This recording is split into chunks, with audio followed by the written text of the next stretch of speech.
I'm Anne, co-host of Transparency in Teaching, a part of the Education Podcast Network, just like the show you're listening to now. Shows on the network are individually owned, and opinions expressed may not reflect others. Find other interesting education podcasts at edupodcastnetwork.com.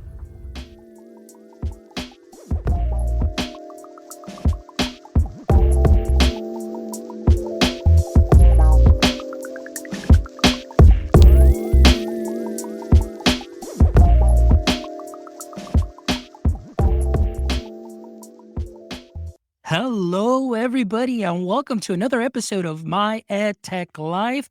Thank you so much to all of you who are joining us on this Thursday evening. I know that usually Thursdays, there's a lot of Twitter chats going on. There's a lot of spaces going on.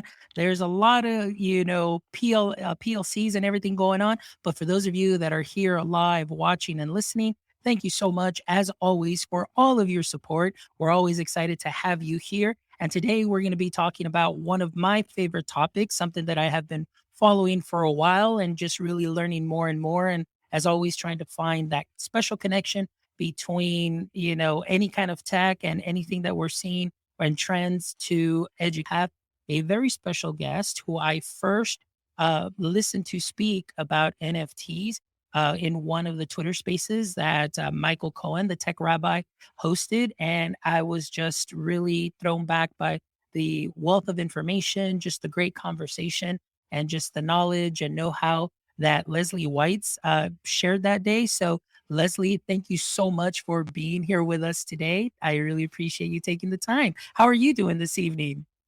Good. Thank you so much for having me. I appreciated it. I'm super excited.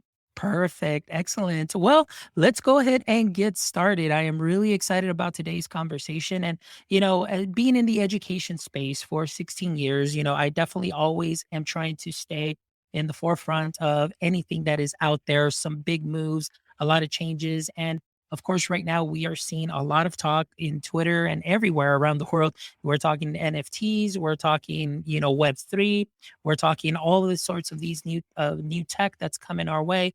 And I'm always trying to find that connection to education. But today, let's go ahead and we're going to focus on the NFT component, and we'll see what else comes up during our talk.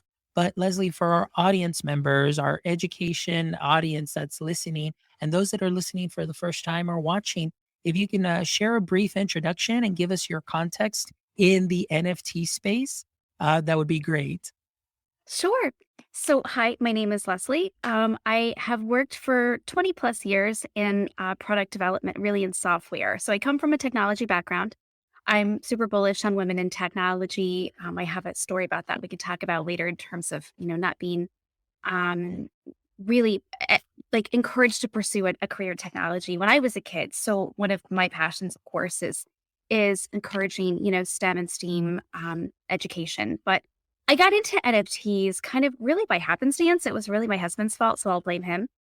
He was into NBA Top Shots and kind of, similar-ish, like in terms of the way that you minted things, and then started to get into, was seeing, the different PFPs out there, and the little known project of the Bored Apes was minting. And of course, who thinks this is going to make it?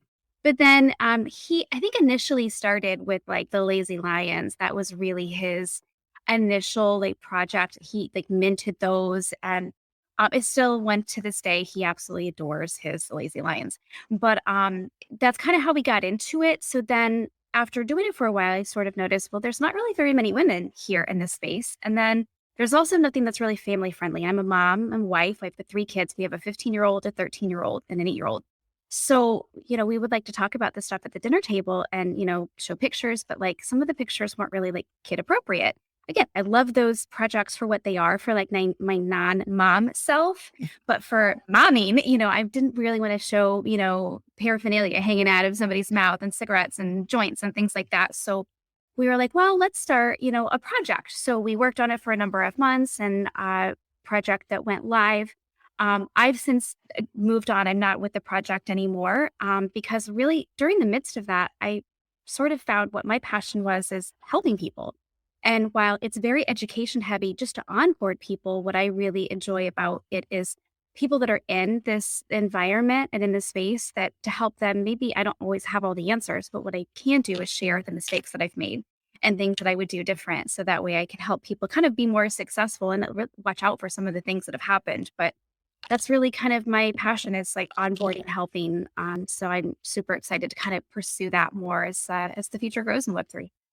That's wonderful. Like you said, what I like is that you're taking and basically yourself, your family life, and you are involving your family in this and these projects. And of course, you mentioned your family, you have your kids and all various ages. And right now, this is something that you are giving them an education on as they continue to move forward. And they're definitely going to have a big, great understanding of what NFTs are and Web3 is all about. And so tell us a little bit, and I'm curious, as far as them and what they've known and what they've heard you teach them, do they go out and talk about this a lot, in schools? And do you kind of get maybe those parents that are into this too? It's like, hey, I got a question for you, any projects or anything dropping or anything of that sort? I'm just curious about that.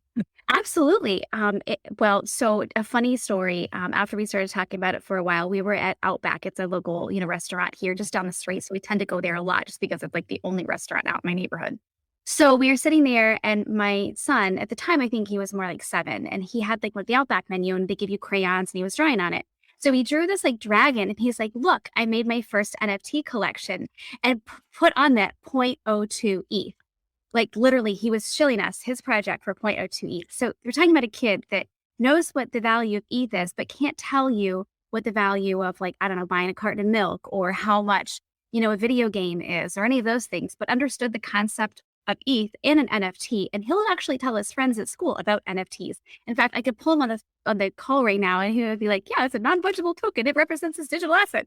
Like, I mean, he'll go on, and it's just, he's picked it up because they're naturally inclined to do that. Not only are kids, they pick things up faster than we do as adults because maybe we just overcomplicate things, but they also were already in tune to the technology because it's the life that they live. Like my kids, my 15-year-old was our Discord consultant. So he was the one that helped us set up our Discord when I was with the project.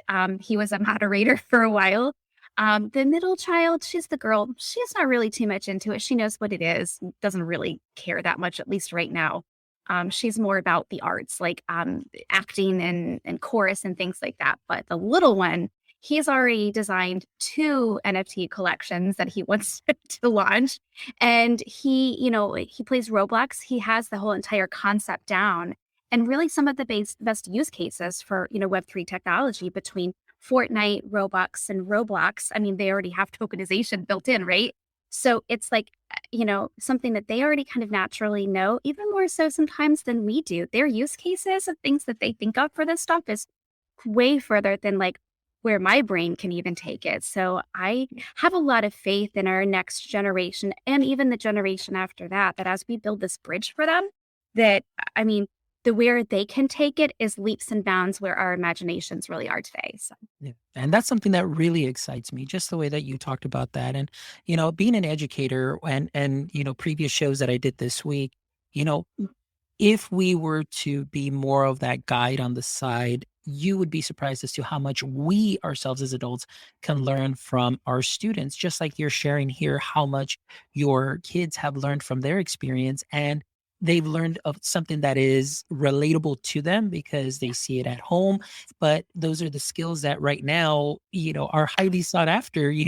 Right now it's Web3 development, people that want to move into Web3, companies that are just jumping on into the metaverse, and of course creating NFT projects and so on. So there needs to be a talent source or a talent pool that is going to go into those jobs, and those jobs all involve a lot of creativity, a lot of know-how, a lot of ingenuity, and more than anything, a lot of passion. And you mentioned Roblox, you mentioned Fortnite, and to me all of those games seem like they're priming the this generation for what is coming. Like you mentioned, tokenization, being able to buy things with the V-Bucks and buying, digital assets. That is the language of today that myself, I just started learning, just maybe about, 8, 9 months ago when I started getting into this a little bit heavily or more heavier into this. And So I think that that's something that's wonderful. And like you mentioned, this generation that's coming and next generation to build on Web3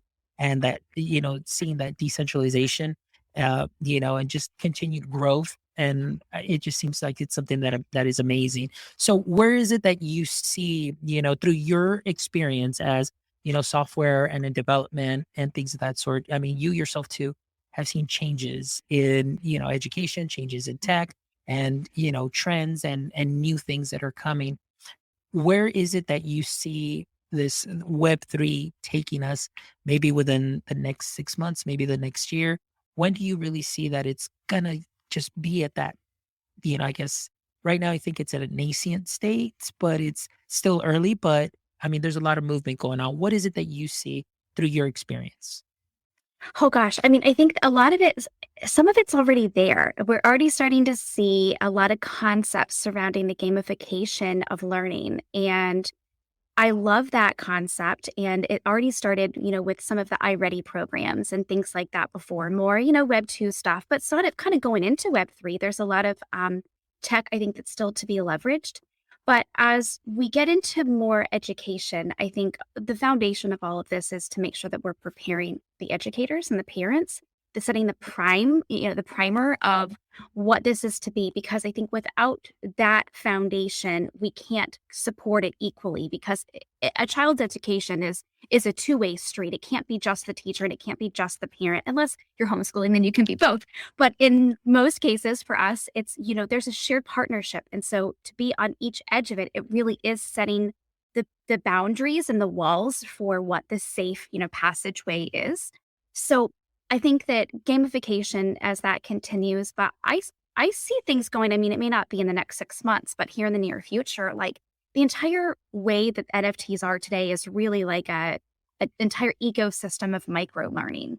And so to take that concept and put that into education, I think it'll probably more so start with college, in college education, that you're going to start to see that almost like personalized learning, I guess, if that makes sense. I think that that's a huge direction or a huge opportunity really for Web3 to go.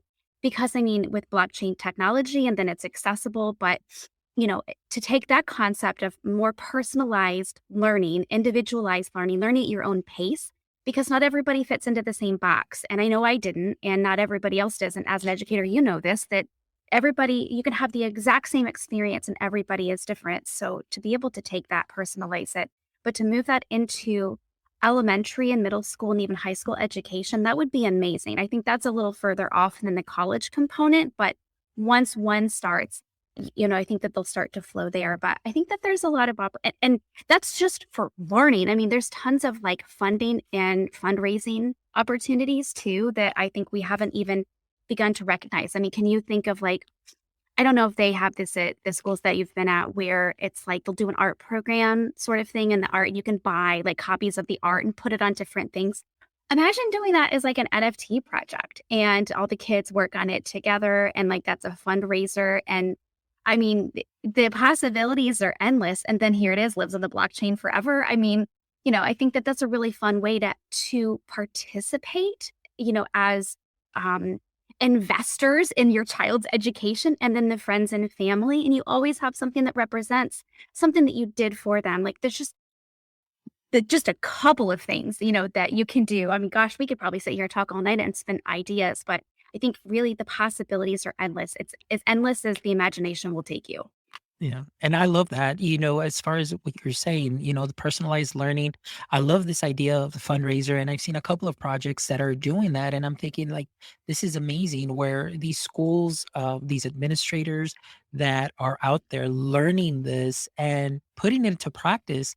Because what they want to do is not only do they want to help their students, obviously with the art projects that they're doing, but they're doing this also for, for scholarships. They're doing this also, I mean, you're learning Web3, you're learning these new technologies, you're learning what blockchain is, you're learning what NFTs are. And that is what I love, that you're preparing the students for what's already here and what is to come, more heavily within the next, in the future. One of the conversations that I was having with a colleague of mine, and we both, graduated from business school, we're like, you know what? We came out of business school with nothing. like, and I mean, like, we came out with a degree, but wouldn't it have been great if I went into business school and I came out with my LLC? I came out already with a business and a business plan and all of these things. Now, I'm not saying that there aren't schools that are doing that now or they did that back then, but at least at the school that I went to, it didn't offer that. And to see this at the high school level, and even more so, maybe even at the junior high level now, I mean, I think that it's amazing because, like you said, we're diving into the possibilities that are there that no one knew were there. And now we're kind of exploring and experimenting, and we're seeing some great results. So that's just something that is amazing.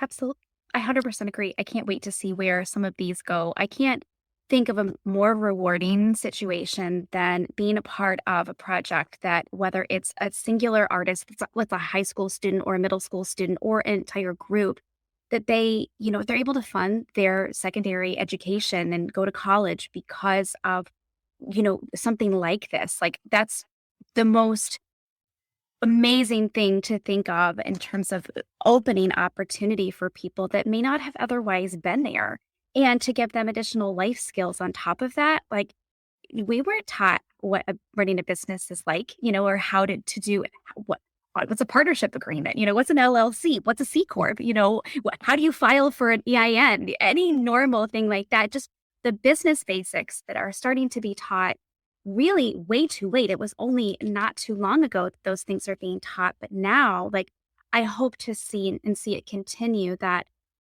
the road to technology has always been a lot slower in education, but it's starting to go faster and faster. So I hope to see that as time goes on, that we get through Web3 a lot faster into elementary school, into middle school, into high school, and ultimately when you get to college, it's already there. You already know. Yeah. Yeah, and that's one of the things that you mentioned earlier. It's all about that language. It's all about the learning and bringing that into our schools. I mean, obviously, we also need to prepare. You mentioned it's very important. We need to prepare our teachers also for the future of learning. And that's one of my biggest things is I always love to connect things with the future of learning and start changing the language a little bit within our curriculum and bringing some of those topics in that, even though some of the things that we are currently doing may seem like they may not connect to this because it may seem like a foreign language to teachers, but there are certain skills that are there already that are being built in to help build up these skills into Web3 and so on. But we just need to take them just a little bit more, to the next level, but also making our teachers feel very comfortable because I think that's something that's very, very important. Absolutely. I think it's something that's really fun to see the moment when it clicks in parents' heads is, as a parent, and I've been this parent, so I don't judge anybody for feeling this way. It's like, I don't want to have my kids living on electronics, blah, blah, blah. And my use case has totally changed. When I watched my now 15-year-old, but when he was probably more like 11 or 12, started to play Fortnite, and he became this different person. He became a project manager, this meek and mild kid that was literally afraid to walk on grass and gravel because it made a funny noise, very timid, but turned into, like, just a near superhero in gaming. That, like, there are definite use cases for kids in technology that, like, my youngest son is in our gifted program, but it's I didn't teach him anything. I think honestly he's in it because of all the stuff he learns from YouTube. And I'm like, when we have to learn something, what do? We go to YouTube. I YouTube stuff all the time. How do I fix my sink? How do I do this on my carpet? Blah, blah, blah. So, like, it's not any different for them. So the fact that, like, getting devices and technology in kids' hands at a younger age, and just obviously setting the confines of what's okay and what's not okay. But I love to see when parents have that aha moment where they're like, wow, this really is what I should be doing. I should be allowing them to play on their devices and not restricting them as I've done for so long. Yeah, and I think that's important, like you said too. A lot of it seems like, oh, well, the screen time and the screen time. Well, there's different types of screen time. I mean, there's that productive screen time where the child is just really well involved in taking learning and that personalized learning step. This is what I need to learn. These are the skills that are hot out there, that people understand, that, are going to get me a job, or that are highly sought after or needed. I mean, they're going to go out there and find it. And of course, there's, that downtime, screen time, where it might just be like, oh, you're just kind of mind numbing a little bit, just because, you're either trying to de-stress and sort of. But I absolutely agree. And right now, I think that a lot of parents, I think this next generation of parents is really seeing like what the capabilities that are out there with the technology and the things that students are creating. And as a teacher myself, I always was well, I shouldn't say surprised, but I loved when my students had that creative freedom and they were able to share what they can do and how they tied in their learning into that lesson, because I would give them options. You can either do it this way, make a presentation, create a drawing, create a graphic, do this, and so on. And so now I'm thinking to myself, these skills, if we allow them that at an early age, that can definitely build up and transfer. And it's transferable skills to what we're seeing today, that they're going to be needing. So I'm just really excited about that. Now, Leslie, let's talk a little bit more first, because we'd never touched on how you got into the creation process. What was the mindset? What was it that you said, what, and you talked to your husband and said, what, let's do this. Let's start a project, and walk us through that process, if you don't mind. Sure. So, I mean, I think we molded over obviously for probably a number of weeks before we're like, you know what, let's do this. It was really just bred from literally showing, like going to OpenSea and showing like our account and going through pictures and having to scroll really fast through some of them. And especially the littlest one. And we're like, there's nothing really the closest thing we had to family friendly at that time was like the Dapper Dinos project. And even then, again, the pipes and cigarettes, again, no judgment, because I love those projects. Dapper Dinos is one of my most favorite projects, and including the Lazy Lions too. But they're just not super kid friendly. I think there's a lot of movement for all of these projects to start kind of going that direction. But at that time, there was literally nothing. The Alphabeties were another project that they were sort of there, but nothing was really focused on families, like something that you could go and do together. You could mint it together. They could be part of it. And I think that's really where the motivation came from, because our kids were so heavily involved just from our conversation. It wasn't even something that we wanted them to be part of, really, to be honest. Like, it was just my husband and I would sit across each other for dinner, and the kids sit on the sides of us, and we're just chit-chatting about like, oh, did you see like the floor price on that project? Or did you sit on that Discord call or see what was happening? And they were like really in tune to it. So when we started to go through that process, it was like, all right, so what do we have to do? And then we started making a plan and made like a little project plan for it. And I mean, I'm a project manager by trade coming from product. So it was just like, all right, we need to get development, we need to get art, we need to get these pieces set up, the socials, and we just divided and conquered, and sort of everybody just ran in a different direction. And it's a cool process to go through. It's a lot of work. I will say that I have to emphasize how much work you don't even realize it is, and how hard it is to build a community. But it's rewarding work, because it's like you constantly see along the way all of the little wins. If you pay attention, of course, the little wins along the way to generally these types of projects attract new people, people that are new to this space. So that was a really super rewarding thing to experience, is that how many people that we onboarded as a result of that project. And then how many kids I got to know, like the parents would bring the kids in for different events, and to know that they had a hand in it, and that they had their own PFPs that they minted with their parents. It was just a really, really cool experience. And now there's a wide variety of family-friendly projects. So while we weren't the only ones, and we certainly weren't the first, but I would love to be able to say that, of course. But I think that there were a lot less of us. Now there's more. And I love to see that door of opportunity is opened wide open for people. That's wonderful. That's so great to hear. And just like you said, coming from that parent standpoint and trying to create that change and make it, family friendly. Because again, we want to push our students, those that are interested into this. This is what's here. This is what's coming, and they may be a little, I don't know. I want to say just intimidated at first. Obviously, with some of the graphics that you would see and so on. But I mean, just what you're doing is something that's wonderful and that's great. And I love that initiative. I have a question here from Jonathan Temple, who's joining us watching this on YouTube. And his question is this: it says, have you created any NFTs and are they available for viewing? So, yes. And I got a little bit of feedback there. Can you hear me okay?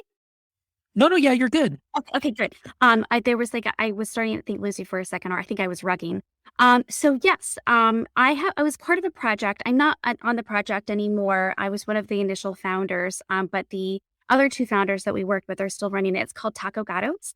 It's a great project that's super family friendly. They're available. They're still minting now, but they are also on OpenSea. One of the really cool things about this project is they have a mint engine utility that's attached to it. So it's a minting platform. So the benefits, revenue, part of that revenue will go back to holders. So it's an ongoing funding mechanism, but you have to be a Taco Gatos holder to have access. And so why it's super cool is people that want to explore the creative side don't have technology resources. We are not all developers, and especially in Solidity, to write smart contracts. It's still fairly new and sometimes difficult to find it, and it takes time, to learn it. So this allows people to kind of like BYOA, like bring your own art. You can set up and use the minting platform. It requires no technology resources whatsoever. So it's a great entry point that are new into NFTs, but then also for people that eventually want to explore doing a project themselves, it takes a lot of the hard work out of it. So that's definitely a project that I would recommend that I was part of. That's wonderful. Thank you so much for sharing that. And I am a Taco Gatos holder. So I'm really excited about that. And the community is great. And it's just wonderful. Like I said, to me, really what stuck out was, it is family friendly. I love what they're doing. The community is wonderful and great. And, I've just been seeing just a lot of love from that community. And of course, also big shout out to the DAO, the Educators DAO, also with Vridi and Michael Peck, and of course, Michael Cohen. It's just been wonderful too. And just being able to go out and share out and educate, people and onboarding them and helping them understand more of what is coming. And it's just amazing how much more of the educator community is seeing the potential that is there. They're seeing the just, I guess, the gains in technology, but also for the student side of it on how can we make our curriculum relevant to them now and what they're seeing. And so big shout out to them and the work that they're doing. So Leslie, now that you've talked to us a little bit about that, you talked to us about this project, like right now, currently, you said you are helping a lot of people onboarding. Can you explain that a little bit more as far as what you're doing? Is it more just kind of meeting in spaces and just helping people understand what NFTs are and getting them onboarded onto that? Or, can you give us a little bit more on what you're doing? Sure. Kind of all of the above. So, from a thought leadership perspective, I participate in a lot of conversations, a lot of spaces, things like this. Michael Cohen has been great. I love the Tech Rabbi to death. He's been fantastic, and a real service to the community. I absolutely love the Tuesday show. So in terms of a lot of thought leadership, but then I've been helping other projects with strategy. I mentioned that I made a lot of mistakes and I don't always have all the answers, but I did learn a lot from the experience that I had. So I'm taking that information and sharing it with other people. So I help project strategize, whether I'm part of the project or a lot of it's just like one-off questions or scenarios. Like there's not a lot of resources available to people. When you're a project, you're kind of on an island by yourself until you make friends with another project or you happen to know someone and you can kind of bounce ideas around.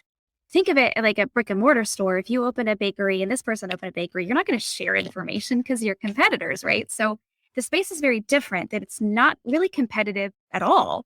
So a lot of projects are friends, but they don't always have a way to network. So having a resource to go to has been something that's been a really, really fun thing that I really like doing. So hopefully I find ways to continue that. Of course, Web3 doesn't pay very well. So I have to figure out how to get paid eventually. but being part of a few other projects and strategizing with them, but then also helping from trainings and things like that. So it's a wide variety of everything. Basically, if somebody has a need, usually I'll try to find a way to fill it if I can. Perfect. That's wonderful, Leslie. And we have a question coming in here from one of our LinkedIn users. It says, "Hey, Leslie, what do you think is the future of NFTs in the children's educational space?" I mean, I think the possibilities are endless. I think the biggest part that we'll start to see, because if this were a conversation we were having without a pandemic, I would probably have a different answer. But coming out of the pandemic and the way that I think education is sort of changed, and the format of education is it's knowingly needs to change. And I admittedly was like the worst at like a homeschool teacher on the planet. I'm not good at it. And so I like, when the teacher sent home their list of all the things, I'm like, let me give you all a target because you keep my kid all day and I can't do it. Like I'm not good at it. I have no patience for it whatsoever. So bless all the teachers' hearts. So I think that you're going to start to see that over time, again, it's going to take a little while to get there, but we talked about the micro learning and personalized learning and more self-paced learning, that from more of a Web3 perspective, I think that's where some of the Web3 tech will take us. But in terms of just NFTs, like, and really in terms of that token, the non-fungible token component, because I always have to, I think we have to remember it's not always just art. There's some sort of like representation and membership or whatever we want to call it.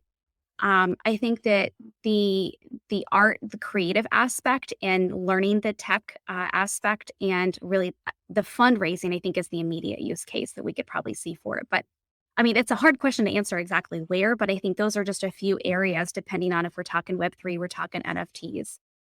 Wonderful. That's great. And that's a great question because I mean, obviously we got to start thinking about this and the way the future of for the future of education, the future of work. That's always been my thing. Like I guess because like you mentioned, pandemic and then now after pandemic, it's like, okay, we need to start doing something different. The education landscape is different.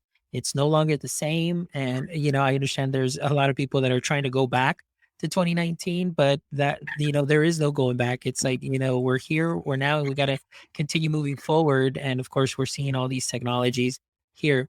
Well, Leslie, it's been a great, great conversation. And thank you so much for your insight. But before we go, I definitely love to ask you three questions. And I always ask these three questions to my guests. And usually my guests are, on the education space. And I always ask what their edu kryptonite is. But for you, what I'll do is I would love to ask is what is your current NFT kryptonite? What is it in the current NFT space that just weakens you, like takes away your powers like Superman does? It just makes you weak in the knees. Oh my gosh. So I have people that know me know that I have a very, very big addiction to any cute fuzzy animals. So like animals are like my thing. If it's a cute fuzzy animal, like sloths, like my favorite animal is a quokka. And there's a quokka project. So I'm like, whoa. I mean, so really when it's an animal related project, and especially when there's a benefit to animal organizations on top of that from a philanthropy perspective, I get super like weak in the knees over that stuff. But I love to do a lot with women-led projects just because being a woman in technology and not being encouraged to pursue technology when I was younger, I love to do what I can to support that underrepresented communities from the LGBTQ perspective as well. So there's a wide variety of things that I'm like super bullish on. But if I had to pick one, I can't help the fact that I'm crazy about animals. Great. Thank you so much for sharing. All right. So you heard that. All right. Project creators, make anything fuzzy and you'll definitely have somebody, coming and checking out your projects. All right. Everybody. All right, Leslie. Question number two. If you can have a billboard with anything on it, what would it be and why? Cool. Okay. So this one is going to be completely different from really anything we've talked about. And I think the message would be along the lines of bet on yourself. And in this environment and Web3 and NFTs, I deal with it a lot, imposter syndrome. And we're really early in this tech. And it's hard sometimes to remember that we are really early and we are pioneering something right now. So we underestimate our abilities. And I have to remind myself all the time that, to not face that imposter syndrome. I am a knowledgeable resource. I have value. And the most important thing that we can do from any aspect of life is to bet on yourself. Oh, I love that. Those are wise words, and take it from somebody that has definitely dealt with a lot of imposter syndrome, at any given time. It's because Yes. we see this, and then oftentimes we end up comparing ourselves to others, and then we're like, well, we don't do that, or we can't do that, or we haven't done that yet. And the thing is like, it's yet, but like you said, yeah, I'm still a resource. I can still be of help, and together, we're definitely better. So, I love that. Thank you so much for sharing that message, because I know for sure that definitely helped me, and that's definitely going to help a lot of people that are out there listening. All Repeat it right. every day.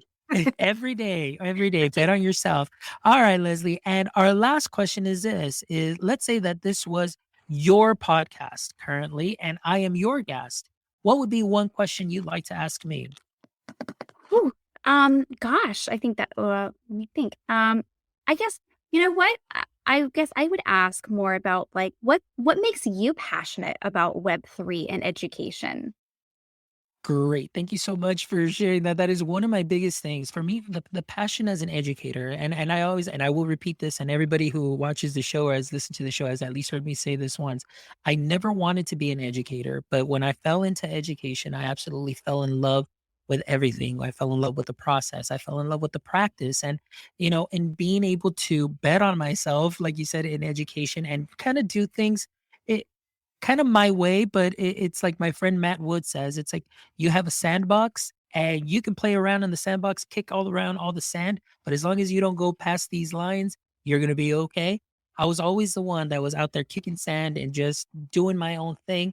And now that I see what is happening with Web3, I see, the NFT projects and see the possibilities that are there. It just really gets me excited and really just fans that flame for education and in really sharing that knowledge with the teachers here locally in my community here in South Texas, but also blogging about it. So if anybody, reads it anywhere else that is curious, it'll just be like a nice, simple read to them, but also giving them the possibilities that are out there. Because like you said, it's still early on, but I just want teachers to just get that little spark, that little idea, or if maybe they have that little flame that has slowly kind of just is dying out because of circumstances or whatever's going on within their education space, that this would be something that would fan that flame and they can tie, Web3 to what they're currently doing and, help their students. So for me, that's that passion to be able to take all of this that's happening,